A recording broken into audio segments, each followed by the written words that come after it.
hatimu. Kalau memang pilihan Anda adalah judi Nahot, silahkan memilih kami. Walaupun nanti ternyata ada teman baik saya, sahabat saya yang memilih calon lain, nggak ada masalah buat kami. Karena kami maju di sini dengan sebuah niat baik, yaitu untuk AKPI. Karena AKPI itu milik semua. Apa kabar, Bapak-bapak? Eh, Baik, Alhamdulillahirrahmanirrahim baik, Pak. baik. panggil Bapak-bapak Mas ya. Kasah juga kan? Sehat, sehat. Abang sehat? Sehat, sehat. Sehat dan capek kali ya? Enggak juga sih. Nah, juga ya. Semangat ini, semangat. Iya.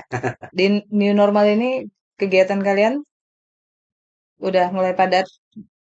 Lumayan, ya at least better lah dan last year ya. Sekarang sudah agak mendingan, kantor udah mulai bisa apa namanya bisa offline gitu loh. Ketemu-ketemu orang juga sudah mulai agak-agak aktif walaupun nggak seaktif di 2019. Kita langsung ngomongin api aja ya. Kan saya nggak perlu formal memperkenalkan kalian berdua siapa, semua dunia seluruh bumi juga udah tahu kali kan ini Bang abang saya, Bang Andreas Tapi lah. boleh kalau berkenalin Oh, boleh. lagi. Boleh memperkenalkan diri mungkin. Saya Ibu Ibisana, saya aktif angkatan 17 itu tahun 2013, 2012 akhir pada masanya Bang Ricardo selaku ketua umum saat itu. Ya, saya Andreas Nautsilitonga. Kalau saya AKPI angkatan 16. 16. Waktu itu tahun 2010 lah ya. 2010 ya. 10. Udah lumayan tua juga ya gitu. Enggak juga sih, aku juga Belum ya? merasa tua lah. Masih lebih matang. Matang ya. Eh, Bapak-bapak, kita bicara tentang api. Eh, Menurut kalian apa sih tugas dan fungsi kurator? Tugas dan fungsi kurator. Kalau kita bicara undang-undang sih, tugas dan fungsi kurator ya pengurusan dan pemberesan hal pilot gitu. Tapi di luar itu juga kan ada satu profesi lagi yang namanya kuratus. Itu melakukan pengurusan pada saat si debitur sedang dalam keadaan PKPU. Kalau kurator kan posisinya si debiturnya sudah dalam keadaan pilot. Hmm. Itu itu menurut undang-undangnya. Kan dalam teknisnya, secara prakteknya, Hmm. bukan melakukan pengurusan itu ya banyak faktor. Dari mulai melakukan audit sampai kemudian penilaian terhadap aset pilot dan Hmm. lain-lain. Nah, pemberesan, dalam hal pemberesan, ya orang taunya itu lakukan penjualan lah. Ada pasal 185 ayat 1, di mana si kurator harus melakukan penjualan di muka umum. Dan jika tidak terlaksana atau tidak ada pemenang pada satu bulan muka umum, dilakukanlah penjualan di bawah tangan. Itu tugas kurator. Di luar itu, kurator juga punya peranan penting dalam hal misalnya menentukan apakah debitur balik ini usahanya akan diteruskan atau tidak, atau dalam praktek disebut sebagai going concern. Nah, dalam hal going concern ini, si kurator lah yang akan menentukan bisnis si debitur ini akan dibawa kemana. Jadi dia punya peranan yang sangat vital dalam menentukan si debitur ini ujungnya akan kita likuidasi atau akan kita pastikan untuk going concern agar harta paliknya tidak turun, atau dengan kata lain agar harta paliknya bisa uprising gitu. Profesi kurator kan sangat penting dalam sektor perdagangan karena ketika investor asing mau masuk, dia akan melihat dulu bagaimana penanganan apa proses kepailitan di satu negara, mungkin gitu. Menurut bapak-bapak tentang profesi ini itu sejauh mana sih, Bapak Oh Yudi? iya, sangat penting banget. Pak. Saya pakai sangat penting, udah sangat penting pakai banget lagi karena kepastian hukum berinvestasi di Indonesia salah satunya indikatornya adalah hukum kepastian dan PKPU. Misalnya kepastian hukum investor ini besok hari pada saat dia ada yang namanya bisnis ya, seperti kemarin tahun 2020 kita mengalami pandemi. Pada saat pandemi di mana terjadi skala bisnis mulai mulai down gitu, kira-kira hukum kepastian PKPU di Indonesia bisa melindungi mereka atau tidak? Hmm. apakah mereka akan diputuskan akan diputuskan pilot dan kemudian likuidasi dan dibubarkan perseroannya, ataukah bisa dilakukan restrukturisasi. Hmm. Nah, ini penting sebagai sarana bagi kita untuk meyakinkan para investor bahwa once you punya skala bisnis yang down pun kita punya ininya, Kepastian kita hukum. sudah punya kepastian hukumnya melalui apa? Melalui sarana PKPU. Dan kita lihat di 2020 kalau kita perhatikan begitu banyak perkara PKPU itu booming banget. Artinya apa? Artinya undang-undang kepatuhan PKPU ini menjadi sarana bagi mereka untuk melakukan restrukturisasi gitu. Dan itu akan menjadi eh, menjadi ukuran bagi dunia bisnis di mana kita pada saat kondisi sedang tidak baik kita masih bisa tetap berusaha dengan dengan tenang, dengan Kenyamanan berinvestasi. betul, betul. Jadi tidak harus ada capital outflow seperti tahun 98 kita kan tidak punya sarana hukumnya nih. 97 98 kita kena krismon, langsung capital outflow-nya besar-besaran kan dari Indonesia keluar. Di 2020 dalam keadaan pandemi kita masih bisa jaga. Even juga di 2008 ya pada saat terjadinya krisis Century gitu, kita masih bisa nahan. Ya ini terima kasih banyak kepada pemerintah itu kepada regulator kita sudah diberikan sarana yang cukup memadai untuk memberikan kepastian hukum kepada para investor terutama asing. Terutama asing. Ya. Bang Nahot, marwah kurator dan kredibilitas kurator kan perlu dijaga. Menurut Abang, apa peran organisasi dalam hal ini? Iya, yang paling penting organisasi profesi itu harus bisa melahirkan eh, seorang kurator atau pengurus yang handal yang pasti ya, dan juga yang memiliki visi bahwa eh, yang sangat profesional. Itu profesionalisme harus dijunjung tinggi ya. Karena kalau misalnya kita melihat dalam menjalankan proses baik itu PKPU maupun kepailitan itu sangat bergantung kepada pengurus dan kurator itu sendiri. Dimana kalau misalnya kita lihat ada area-area yang sebenarnya masih abu-abu ya, karena kan bagaimana kita tahu hukum kita sebenarnya kan sudah cukup tua juga nih hukum hukum kepailitan kita dan perkembangan yang ada itu juga sangat apa namanya ya bisa dibilang banyak sisi-sisi hukum kita itu yang kurang up to date. Nah, sehingga masih ada area yang abu-abu. Nah, bagaimana seorang kurator atau seorang pengurus nanti harus berada di posisi seperti itu integritas dialah nanti yang akan menentukan, gitu loh. Bagaimana dia akan mengambil keputusan terhadap hal yang abu-abu seperti itu. Ya, saya ambil contoh misalnya di dalam proses PKPU lah katakanlah yang simpel ya. Masalah eh, eh, bagaimana memperlakukan tagihan dari ya contohnya di rumah susun lah di rumah susun. Di rumah susun itu kan sebenarnya eh, dalam proses PKPU itu pemilik rumah itu kan akan mendaftarkan tagihannya. Dan itu kan setiap tagihan yang masuk itu nanti akan mempengaruhi nanti hak suara dalam prosesnya.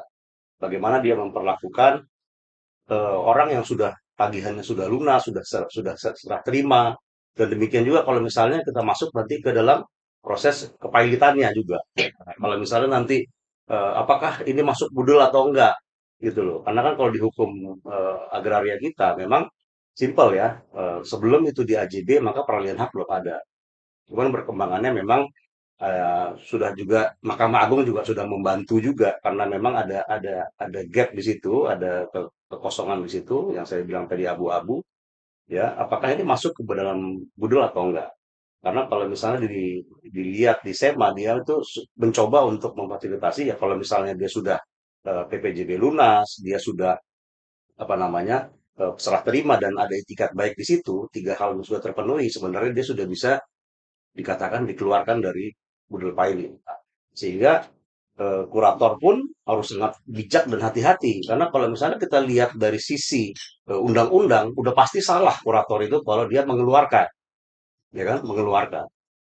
Karena ya belum di AJB kok, berarti kan masih aset dari si katakanlah si Debitur. debitur pilot itu.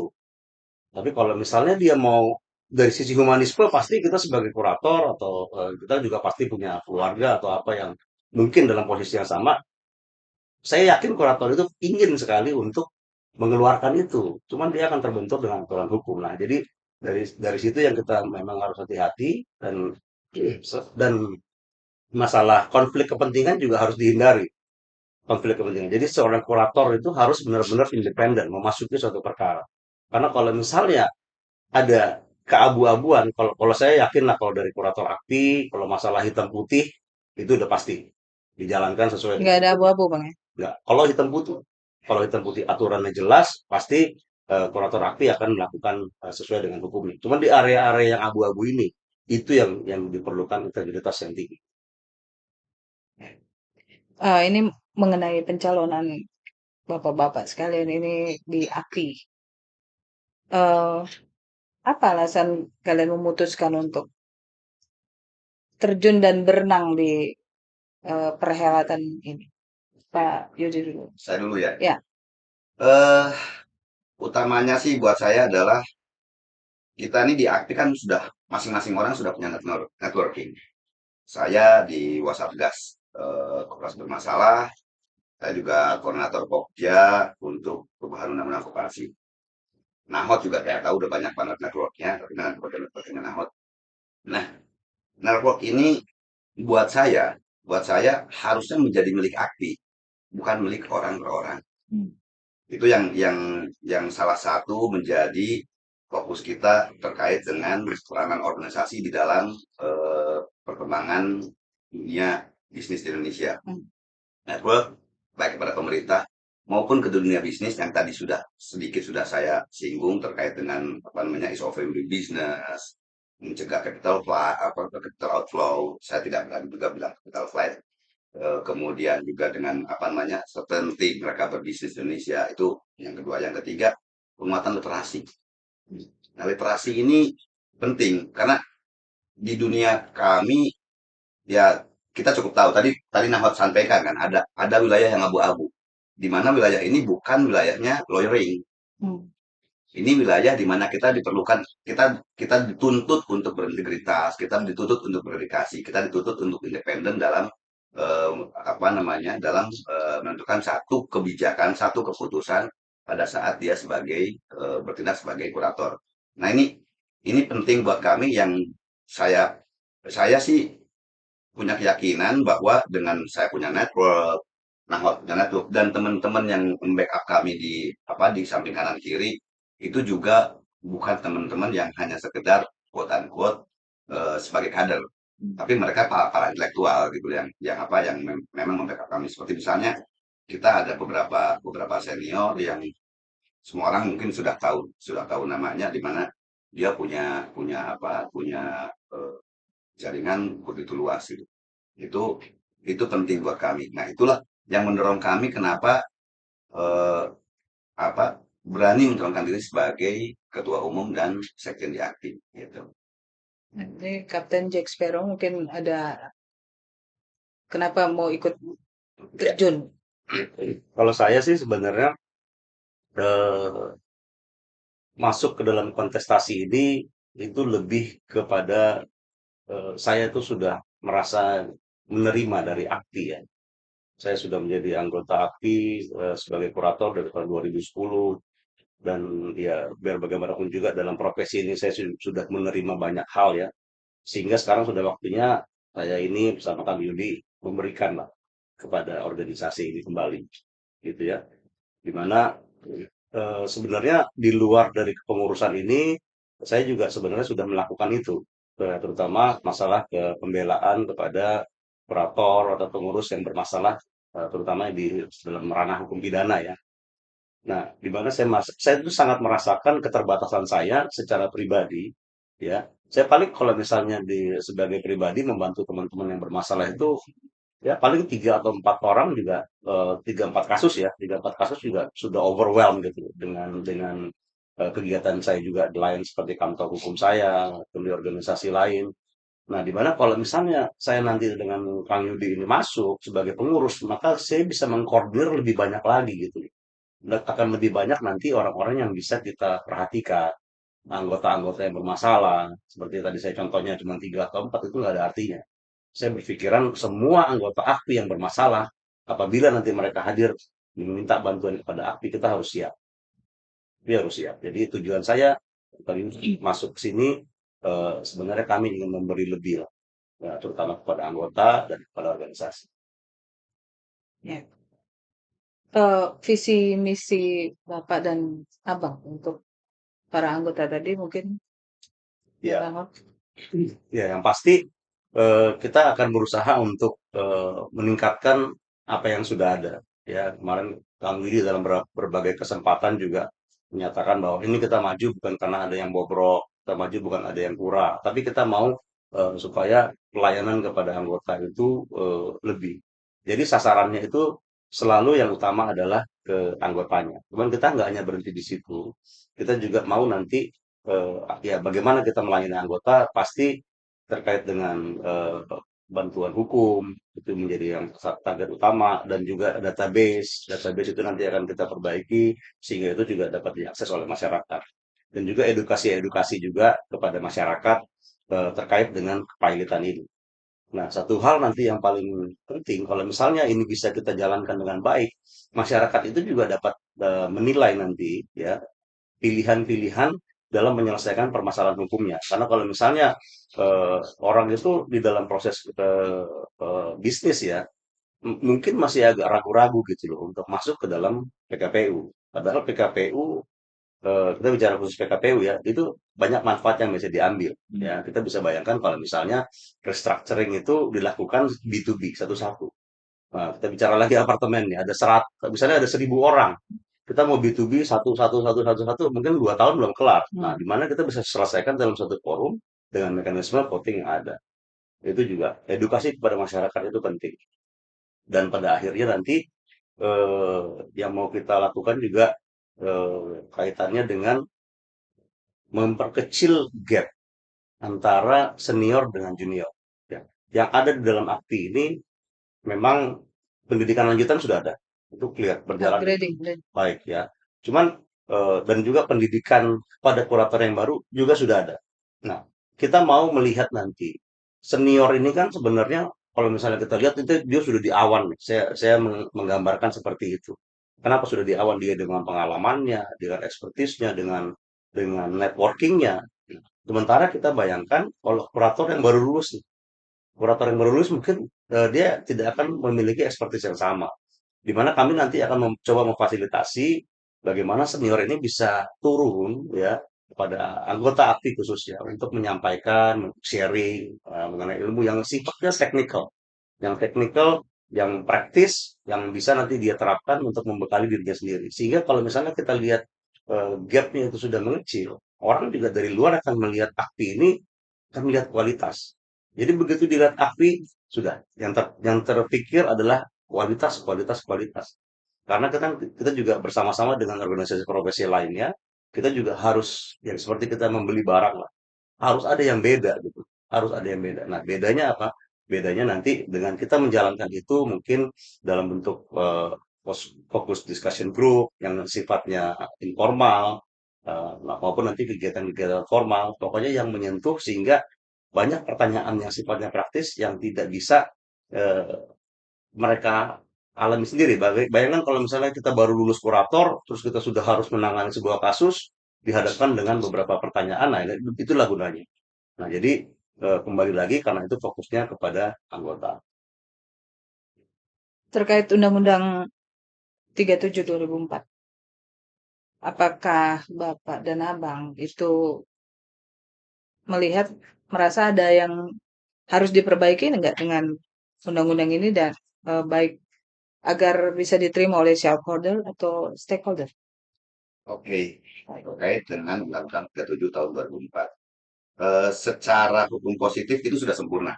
Oke, karena mau bagaimanapun itu adalah pedoman kita, pedoman kami para kurator untuk menjalankan pekerjaan, untuk menjalankan profesi kita dalam menangani debitur pilot atau debitur PKPU kan.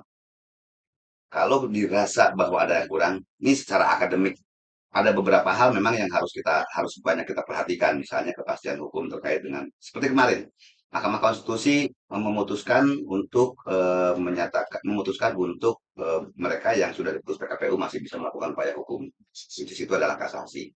Sementara di Undang-Undang 37 2004 kan tidak dibuka mengatur. kemungkinan tersebut.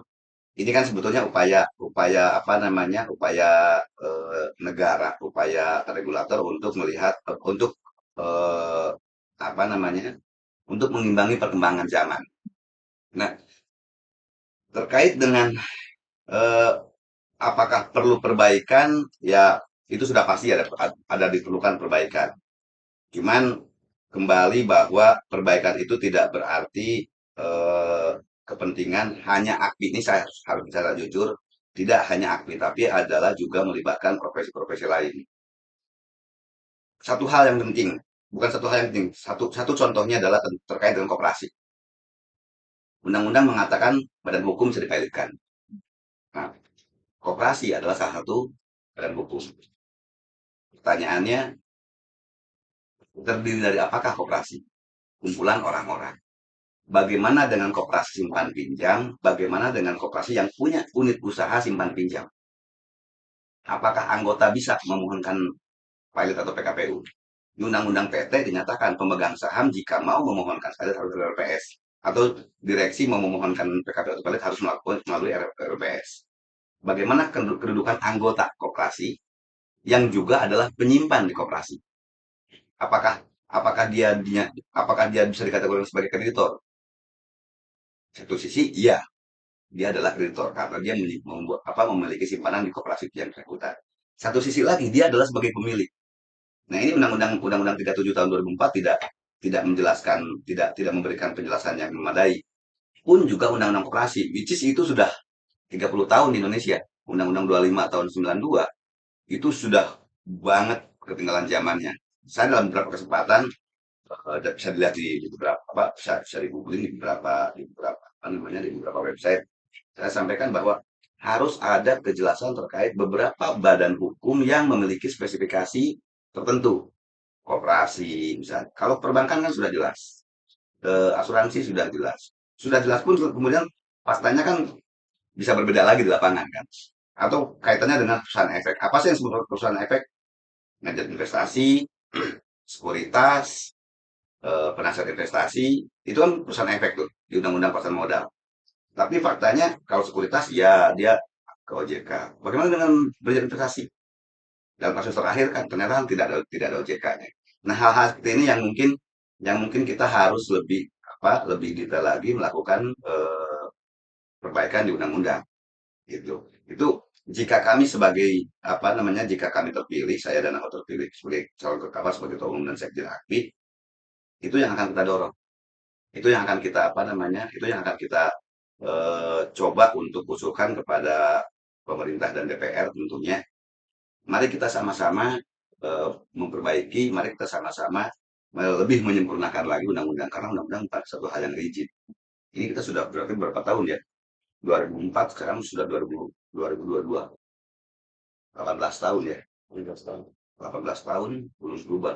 Padahal seharusnya undang-undang ini Mengikuti zaman. mengikuti program bisnis lah ya. Karena bisnisnya kan semakin kompleks. Koperasi yang dulu cuma bicara, kita ketahui koperasinya KUD, KOSIPA ya, koperasi simpan pinjam segala macam. Sekarang kan bentuk simpan pinjamnya sudah macam-macam. Terus kemudian koperasi produsen sudah macam-macam juga. Ya, which is itu adalah saya punya skill gitu loh di perkoperasian. Jadi itu sih salah satu contohnya. Bang, Apa nih? terkait dengan Undang-Undang 37 2004. Menurut Abang apa yang harus diperhatikan atau dirubah agar bisa lebih diserap oleh shareholder dan stakeholder? Ya, pasti kalau masalah undang-undang itu mungkin saya mau bicaranya dari sisi yang lain ya. Sisi yang lain. Artinya karena ini kan kaitannya dengan fee. Jadi harapan kami itu sebenarnya kenapa kami juga mau hadir sebagai pencalonan ini, AKPI itu harus terlibat sebenarnya, ya harus terlibat di dalam eh, proses nanti perubahan undang-undang ini.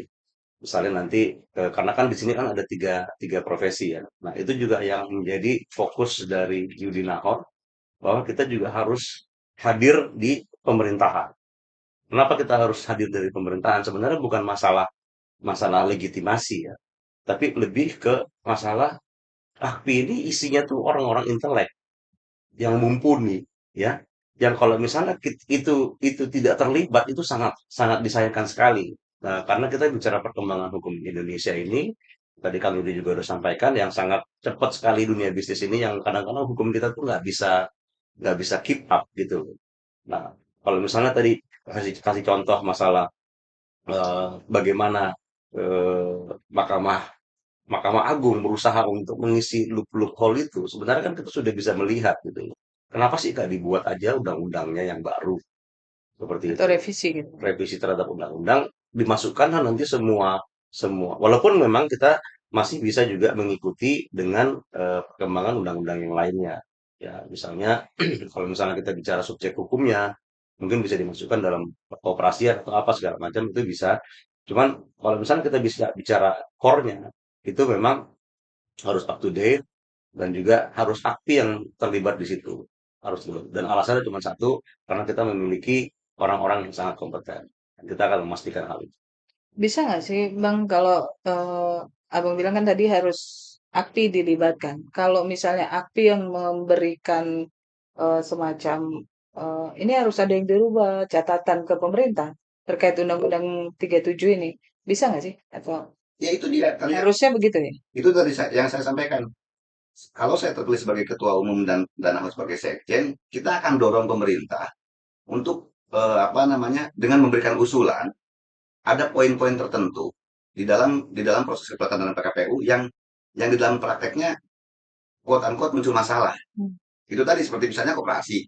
Boleh nggak sih anggota koperasi yang adalah juga pemilik memohonkan PKPU atau ketua palet terhadap koperasinya itu sendiri tanpa rapat anggota misalnya. Kalau di RPS, kalau di PT kan udah jelas bahwa kalau misalnya si pemegang saham atau direksi mau memohonkan PKPU atau PKD terhadap PT-nya itu melalui RPS. Hmm. Kalau di koperasi, apakah harus lewat RAT atau RALB, anggota luar biasa atau anggota tahunan, ataukah bisa sendiri-sendiri? Hmm. Di perbankan jelas, nasabah tidak memungkinkan untuk memohonkan PKPU pilot kecuali dengan apa namanya dengan OJK gitu loh atau perusahaan OJK. Nah hal seperti ini yang harus kita apa diskusikan dengan kementerian. Bukan berarti tidak boleh ya. Jadi harus dilihat banyak sisi di mana kita para kurator yang jauh lebih paham karena kita yang ngadepin sehari-hari. Itu yang akan kita dorong kepada pemerintah, itu yang akan kita dorong kepada DPR. Ini apa namanya prolegnas itu dalam prolegnas 2020 kalau tidak salah 2020 itu sempat masuk tapi kemudian di take down. Nah, ini kita harus harus lebih ini lagi harus harus apa? Harus memunculkan rasa urgensi di pemerintah dan DPR bahwa undang-undang kepala PKPU harus ikut perkembangan bisnis. Undang-undang PKPU harus ikut perkembangan masyarakat. Itu peranan peranan apa? Peranan aktif yang harusnya lebih menonjol. Bukan bukan semata-mata bicara tentang pekerjaannya, bicara tentang memperbesar anggotanya. Gitu. Tapi Tapi ada peranan kita lah ya. Ada perkembangan hukum dan hukum pahit dan PKPU Indonesia. ya, ketika terpilih nanti, apa yang Abang dan Bapak akan lakukan pertama kali? Pertama kali Pertama kali. konsolidasi. Kita ada 3 calon, saya dan Ahmad, Bang Imran dan Bang Aples, Bang Jimmy dan Bang Fadil. Ini tiga-tiganya, ketiga pasangan eh, kedua pasangan calon ini itu teman baik saya. Bang Imran saya pernah mohonkan pendapatnya sebagai ahli di pengadilan. Kemudian Bang Jimmy juga saya sering kali apa namanya japrian dengan beliau dan saya kira sih hal yang pertama kali harus dilakukan adalah konsolidasi. Bagaimanapun tidak bisa dihindari ada ketegangan agak ada sedikit ketegangan di antara rekan-rekan kami terkait dengan pemilihan ini. Jadi yang pasti yang pertama kali kami lakukan adalah konsolidasi, termasuk memintakan kesediaan dari teman-teman pasangan calon lain untuk bisa ikut terlibat di dalam kepengurusan kami jika kami terpilih nanti. Gitu. Fanatisme itu ya, Pak Yudi ya. Maksudnya dukung Ya nggak ada fanatisme sih gitu sebetulnya, ya. nggak ada. Tapi Cuman kalau ada kalau perbedaan inilah, ada perbedaan apa namanya, ada perbedaan cara kan. kalau fanatisme ada eh, pemadam kebakaran, Ada pemadam kebakarannya ada ya. ada pemadam. Apa yang ingin Bapak dan Abang sampaikan untuk anggota AKPI di luar sana? Ya, kalau saya dari Yudinahot, kita maju dengan semangat no black campaign. Artinya, tadi Kang Yudi sudah sampaikan ya, bagaimana kita mau merangkul nanti konsolidasi dengan para calon, dan kita sebenarnya sudah mulai sekarang. Artinya, pada saat kita berkampanye, kita memutuskan untuk tidak menyakiti hati kompetitor kita. Karena kita ini satu rumah besar ya, AKPI, di mana itu akan menghambat nanti. Kalau misalnya kita lihat kampanye-kampanye yang menyakiti, bagaimana caranya nanti kita mau mengundang orang yang sudah kita sakiti itu untuk masuk ke dalam kepengurusan. Karena kita sangat penting sekali potensi AKPI itu ada di anggota-anggotanya dan anggota-anggota itu harus masuk melayani AKPI. Bukan karena apa? Karena mungkin mereka juga akan atau kita semua harus memiliki rasa yang sama bahwa kita sudah menerima dari AKPI ini. Nah, kalau misalnya jangan sampai nanti menjadi sebuah hambatan, marilah kita berkampanye dengan sehat. Teman-teman juga saya rasa harus dapat menikmati pesta demokrasi ini dengan eh, dengan sebebas-bebasnya. Jangan ada pihak-pihak nanti yang harus melakukan penekanan. Pilihlah dengan hatimu. Pilihlah dengan hatimu. Kalau memang pilihan Anda adalah judi nahot, silahkan memilih kami. Walaupun nanti ternyata ada teman baik saya, sahabat saya yang memilih calon lain, nggak ada masalah buat kami. Karena kami maju di sini dengan sebuah niat baik, yaitu untuk AKPI. Karena AKPI itu milik semua. Asal jangan nggak jawab handphone, nggak jawab WA dan nggak terima telepon, Bang ya. Kalau kalau kami udah komitmen, telepon, WA, terima semua. At anytime. Saya Anytime. sebarkan bahkan bahkan ada satu file kami yang apa namanya, pada intinya menyatakan kapanpun telepon anytime kita bisa kita jawab. Ya saya juga cuma punya satu nomor handphone. Ya. Oke, closing statement mungkin dari Pak Saya sudah. Pak Yudi.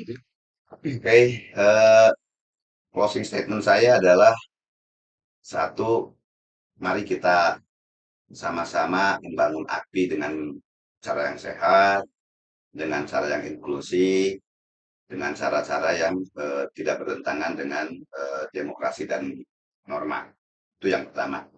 Kemudian yang kedua, harus diingat bahwa kita semua berkontestasi ini adalah untuk AKPI. Itulah kenapa hashtag kami AKPI milik semua. Itu artinya menghilangkan semua eksklusiviti di antara kami dengan rekan-rekan yang lain. Oke, terima kasih. Karena apa? AKPI milik semua.